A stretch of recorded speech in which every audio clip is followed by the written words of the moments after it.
Thank you, Coach.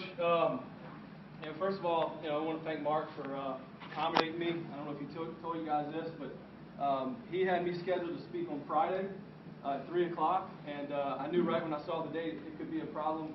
We were expecting our second child on the 14th. So, it turned out we had our second child, a daughter, on Friday at 12:34. She was born. So I was about 2.5 hours. That was 2.5 hours before I was supposed to speak. So I told Coach, when I found that out on Thursday that she was going to be induced, my wife, I said, look, Coach, see if you can help me out here. And Coach, I'll get back to you. We'll figure this out. Don't you worry, And I said, all right, good. So Coach gets back to me a few hours later. He says, I got you switched out with Ryan Terrier. And I said, awesome. So I can go Saturday at 2? Oh, yeah, you got it. You're in. And I said, so this means I've been traded for a big leaguer, right? I got traded for Ryan Terrier. Is that what you're telling me? Coach says, yeah, now you got something to put on the back of your baseball card. So I appreciate Coach helping me out there and switching me out with Terrier and getting the chance to get out of the hospital for a few hours and come and visit with you guys and talk a little bit about hitting. My background, just real quick, before we get into this stuff, I've been playing baseball since I can remember. Probably learned a lot of the same hitting things you learned when you were a kid. But I think one thing that changed for me and probably led to me, not only playing college baseball but coaching and doing what I do today, was I started hitting with Beetle Bailey. How many of you guys, just show of hands, remember Beetle Bailey in the hitting that he did and the hitting that he taught years ago? The late Beetle Bailey, great guy, as you know, really understood hitting as well as anybody I've ever been around. And I was, obviously in high school at the time. I was about 16. And for me, that just dealing with him and working with him on my swing really opened up my eyes to a whole new side of the game I didn't know existed. I just figured it was the guys who were the most talented that succeeded at hitting, or the guys that worked hard. But he showed me, a whole different side, that if you're working on the right fundamentals, using your whole body, and sort of being smart about it, so not just working hard, but working smart too, that you can certainly be even more successful. So, just like I said, one of the best hitting gurus I've been around. Beetle taught sort of his own ideas mixed with some of Jim Schwanke, and he taught the blast system, going back to Gary Ward before that at Oklahoma State. If you guys remember, LSU hit 381 home runs in a 2-year span.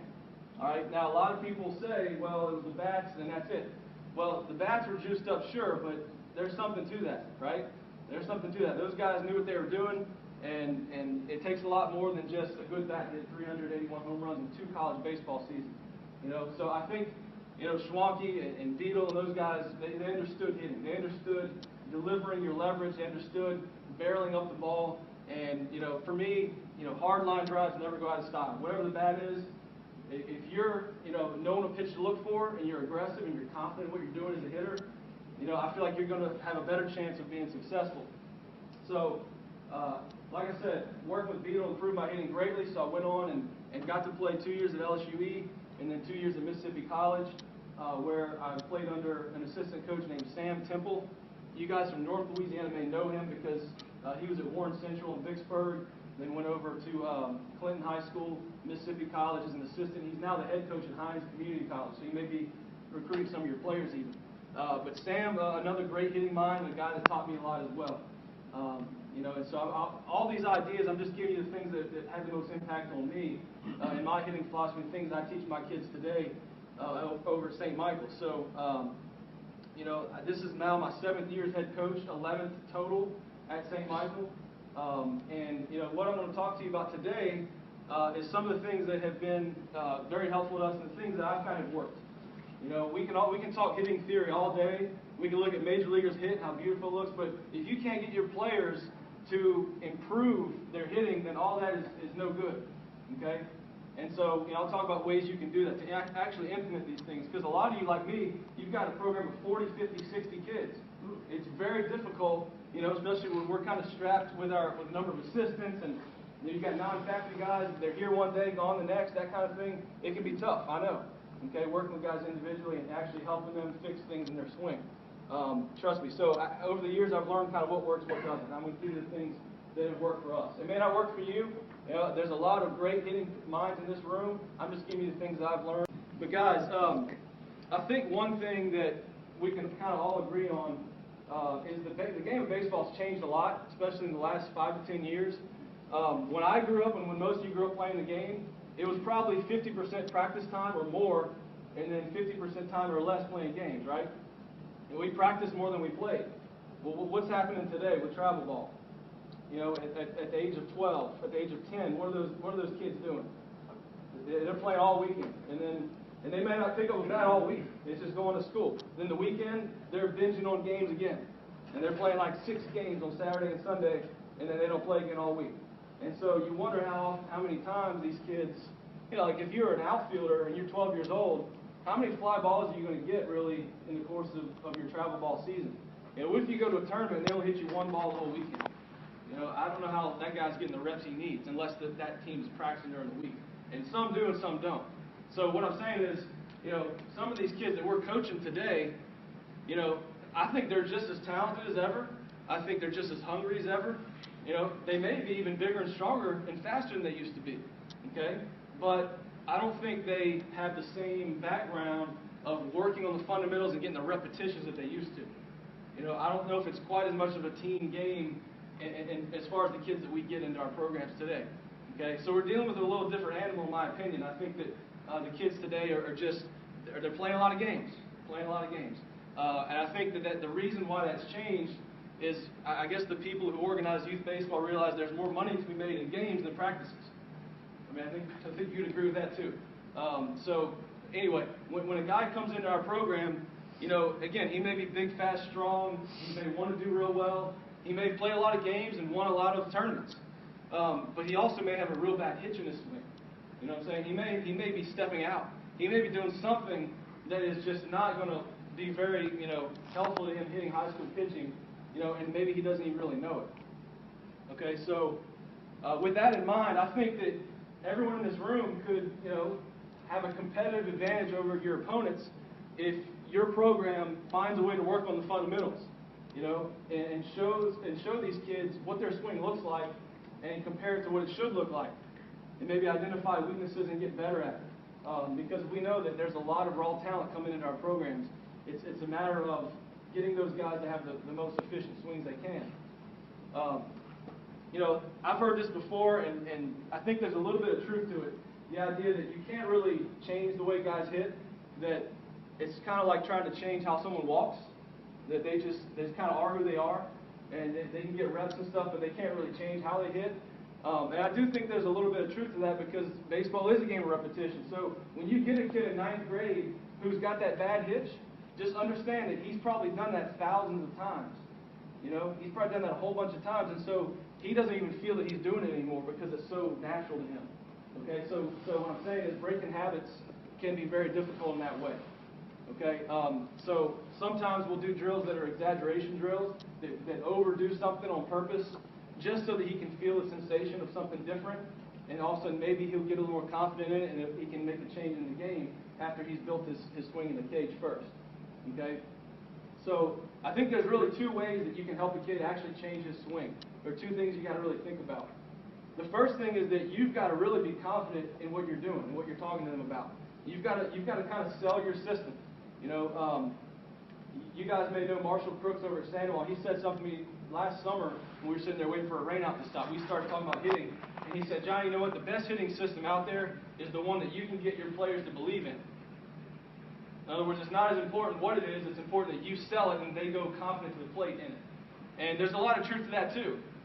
If you can sell your system to the kids and sell them on making a change and sell them on doing things a certain way and act confident in it and believe in it and implement it throughout the program and don't accept anything else, then those kids go to the plate thinking, okay, I've got a coach that has a plan that I can get up there to the plate and feel confident in it. Okay? So that's the first thing. I think you got to be confident in you got to be confident in your system so that they can be confident in their swing. But the second real thing that I think is important in helping a kid, you know, make an adjustment in his swing or helping him in his mechanics in any kind of way is to paint a good mental image. All right? You may tell a kid who, you know, you get that freshman who's just kind of a slap hitter and he's all upper body. You know, if you tell him, hey man, use your legs, he may not have any idea what you just told him. He hear something different.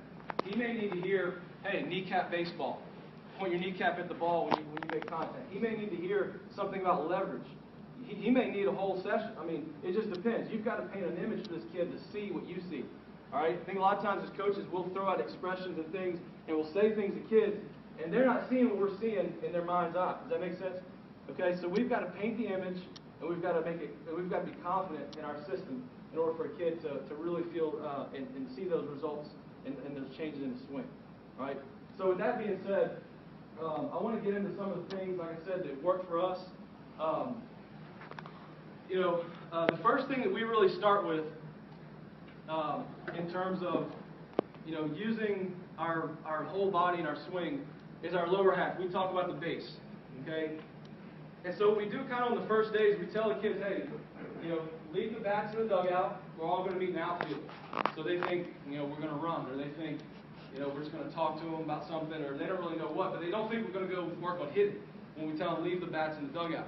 We get out in the outfield, we get in a circle, and we just talk to them about being an athlete. And we say, hey, forget baseball for a second. All right? I want everybody to look like they're about to go up for a rebound. What are they going to do? They're going to bend their knees, right? Okay, I want you to pretend like you're playing middle linebacker for the Saints. They bend their knees. Okay, I want you to pretend, and we go, you're a tennis player, you're waiting for the serve. What's your knees doing? All right, so why are you getting up there? That maybe that freshman that comes in and he's up there and his legs are locked, and all he is upper body slap hitter. Well, why are you going to do that different in the game of baseball when in these other sports, you're an athlete and your lower half is loaded and ready to do something? Okay. So what we do is, and this is the exact same, the PowerPoint I'm showing. We show this to our hitters so they can see, all right, all our players, so they can see what it looks like when these guys do it right. All right, so I think it's really good to show them this positive imagery, to show them big league hitters, college hitters, and then eventually themselves doing it the same way. All right? So it's not that they're going to be this good in high school. All right? That's not what it is. It's to show them that, hey, at the point of contact, and we freeze frame it, you can look the same as Miguel Cabrera. You're not going to be as big as him, the ball's not going to go as far, don't get me wrong. But you can look the same in certain principles of your swing. Okay? I've seen pictures, still frames of little league batters, 12 years old, at the point of contact, and they look like Mickey Mantle. Are they that good? No. Is the ball going to go as far? No. But all great hitters, from the time, from T-ball up, if they're doing things right fundamentally, it's going to look the same. Okay? Again, the coordination's going to be different, the strength's going to be different, but we show this for that reason, so they can see, hey, if it's good enough for those guys, it's good enough for me, high school player. Okay? So we look at these guys, look at these major league hitters, and we say, okay, what do they all have in common? What do these professional athletes all have in common? Their knees are bent. All right? Their knees are bent. We tell them to keep their weight on the balls of their feet. Okay, not on their heels. All right? If you look at the bottom of a metal cleat, it's got the last spike that's down by the toes, and it's got two that are towards the front on the side. So there's 3 total spikes in all. They need to feel the weight on especially the front spike and the front inside spike. Okay, we'll actually tell them to wear their cleats and get out there in the dirt. You need to feel dirt wherever you want so they can feel dirt. They need to feel that same thing they're going to feel in a game. Okay, they need to feel the weight of the balls of their feet on the front inside of their feet. Okay, and automatically what that's going to do is it's going to pinch their knees in closer too. Okay, so at the same time, balls, weight on the balls of your feet, knees pinched in a little bit. Okay, there's an old drill where you put a basketball between your thighs. We don't really do that anymore, but it is a way if a guy's having trouble with that concept of keeping, his knees close together. All right. So if you control the distance between your knees, you also control the distance between your feet. We don't want a guy too wide, because then he's got to go from here all the way to the front, clear his front foot when he hits an inside pitch. He's probably going to get jammed if he's too wide. All right. So feet a little bit wider than shoulder width apart, and then an athlete. And y'all can tell. You can get your guys out in the outfield and just tell who looks athletic. Does this guy look like he could rebound right now? Does he look like he could return a serve in tennis? Does he look like he could play linebacker for anybody? If he doesn't, you need to just kind of, hey, start over, clear your mind, let's try that again. So once we get that concept down, it's just guys doing this, I think we can start thinking about the next thing. All right, but if they don't have that, you really shouldn't have them pick up a bat and start, trying to hack away. All right, they may find themselves, at a disadvantage later on if that happens.